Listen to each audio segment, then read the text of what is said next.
A few days later, it seemed that the trio got used to their job and were busy working as Rammus's assistants. That was all well and good, so my next worry was Gadra. We'd lost touch with Gadra ever since he returned to the Empire. I'm sure that old man's doing fine, he's a tough guy. I started to worry about him though and hoped to get in touch. With that on my mind, I went to the control room to have a meeting with Benimaru.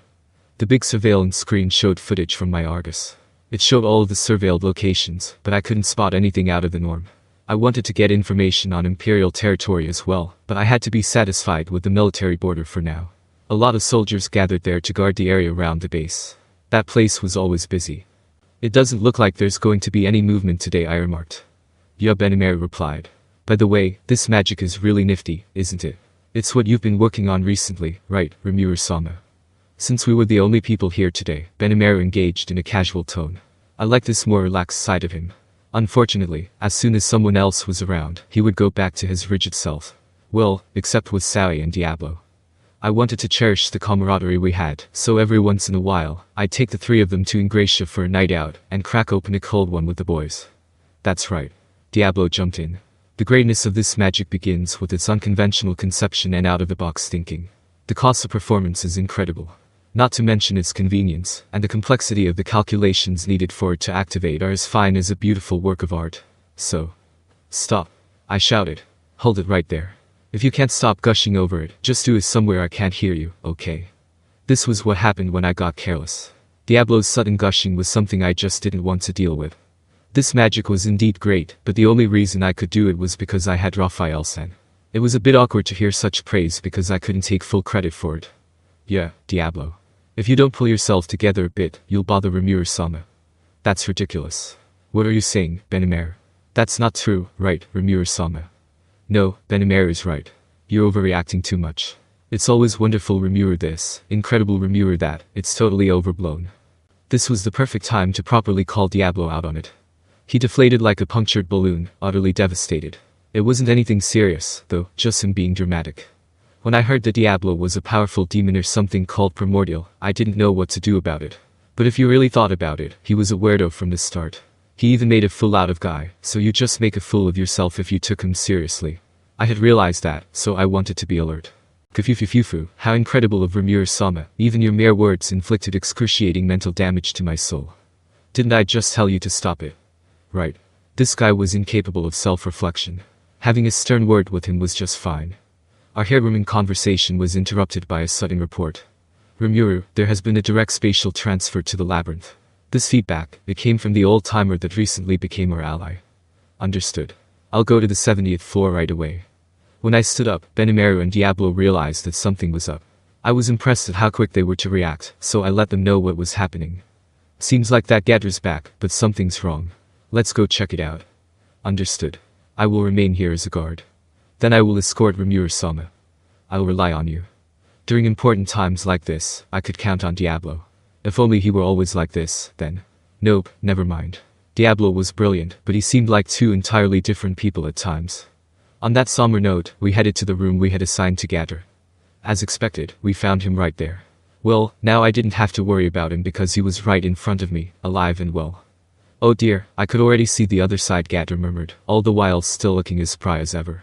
The only people here, other than me and Diablo, were Dalman and the others. Rammus and Voldor got here late, but got back to work once they found out that Gadra was safe and sound. So, what happened? Well, during the Imperial conference, I suggested that we do not go to war, as Rimuru-sama ordered. In spite of this, they are intent on moving forward. I already expected that, so I wanted to make a direct appeal to His Imperial Majesty Rudra as my last service to him. And then he said he requested to meet with the Emperor, which was accepted. Their meeting was meant to take place today. Gadra entered the Emperor's castle, only to be stabbed by someone.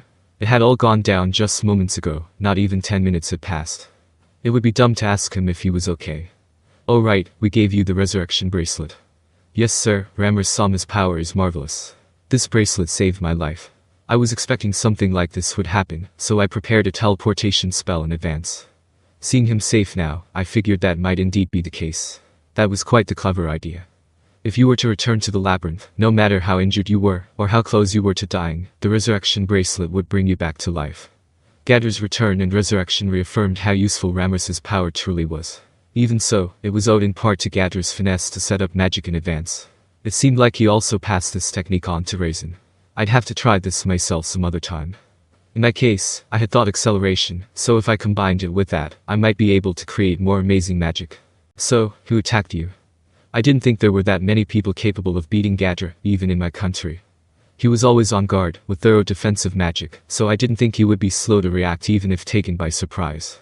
The thing is, I was attacked without detecting the presence of the culprit, robbing me of my chance to confirm the identity. I do have an idea about who it was, but it's very hard to believe. Gadra turned and showed us his back, where we could see a gash in his robes. His wounds were healed, but his equipment was not restored. His robes had traces of corrosion on it, which made it clear that it wasn't your average physical attack. Stabbed in the heart from your back, huh? The assailant even managed to break through the defensive magic. It looks like they have someone with an intriguing technique. Even Diablo was impressed. That was how you could tell this opponent was not one to be underestimated. There was likely someone powerful enough to kill me in the Empire.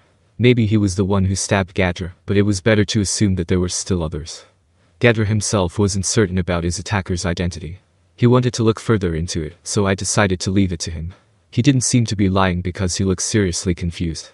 It may still be too early to trust him, but I'm not one to burn a bridge like that. Well, I'm glad that you're safe. This just shows us that the Empire is strong. We must double our efforts to be careful in the future. Rimuru-sama is right, Diablo added.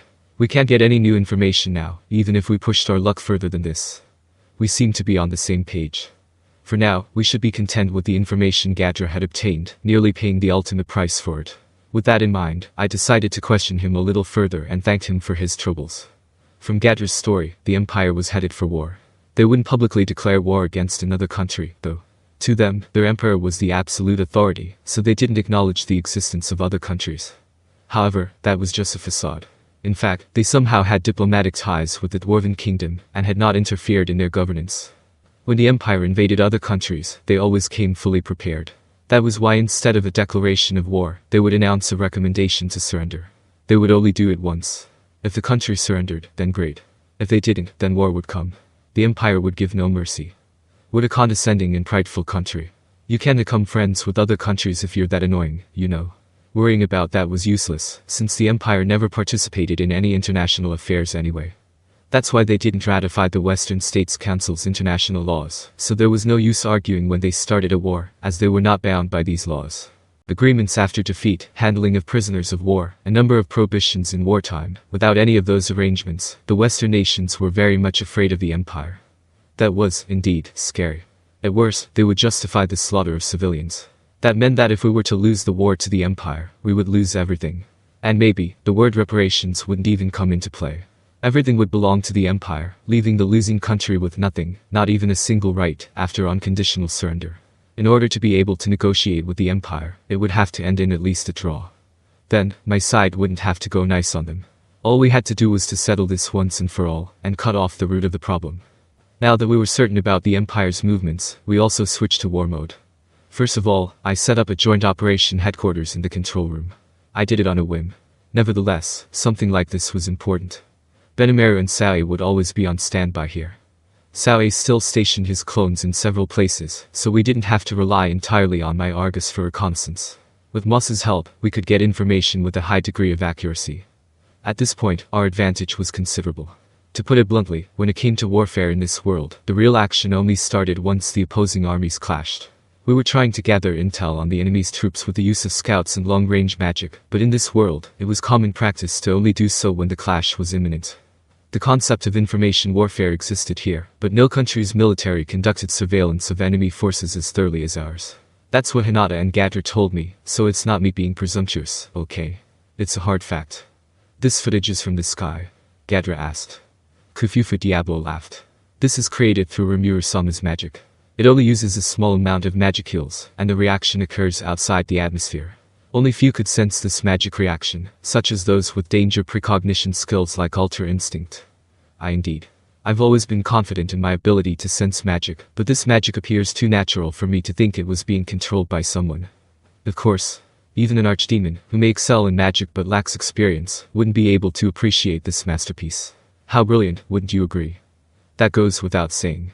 This is really quite astounding. For some reason, Diablo started showing off my creation to Gadra with a smug grin. They were both in awe, and Gadra was getting visibly excited. Xian. Understood.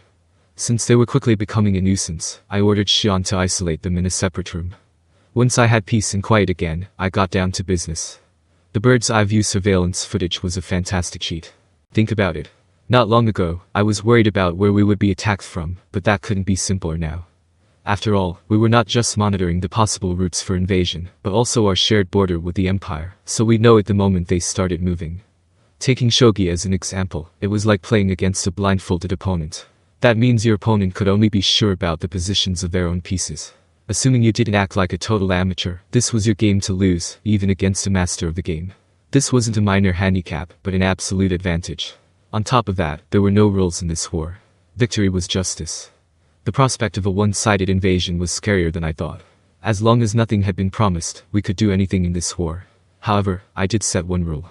Do not attack civilians. That was it. Of course, I strictly prohibited our side from striking first. Plus, once I declared that the war had ended, further attacks were forbidden. I believed that no one would disobey me and violate my orders. So now, all of the country's executives were gathered in the control room. Benimaru was the general. Hakura was the advisor. Sae was the intelligence officer. Rigurd and the chiefs of the three powers that support him. Rogard.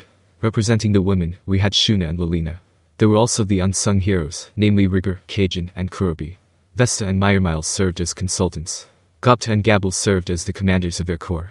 Even Geld laid down his work and came over. I also called the three demonesses led by Tensura. Diablo seemed to have done some self-reflection, so I let him join the meeting, too. He stood in his usual position, on good terms with Xian. Gadra and the trio also came to contribute their information about the Empire. And not to forget, Masayuki, now called the moral support of the people, of sorts, showed up late. Wait a minute. Why am I the moral support of the people? Please don't say stuff like that. Come on. He shouted, giving me some serious side-eye. Oops, he really did just say that in front of everyone. For some reason, Gadra was staring at the two of us during our little exchange. Something must have been on his mind, so I decided I would ask him after the conference. And last but not least, our collaborators, Vildor and Ramrus. Beretta, Trini-san, and Cherries were also on standby in the corner of the room. There we go, that's everyone. I gently stroked Ranga sitting next to me and looked around at everyone in their seats. I suppose it comes as no surprise why I gathered you all here today. We must discuss our strategy against the Empire. Benimaru and I came up with the outline of the plan, but I would also like to know what everyone else here thinks. Please express your thoughts freely. Yes, sir. Everyone answered in chorus, kicking off the conference.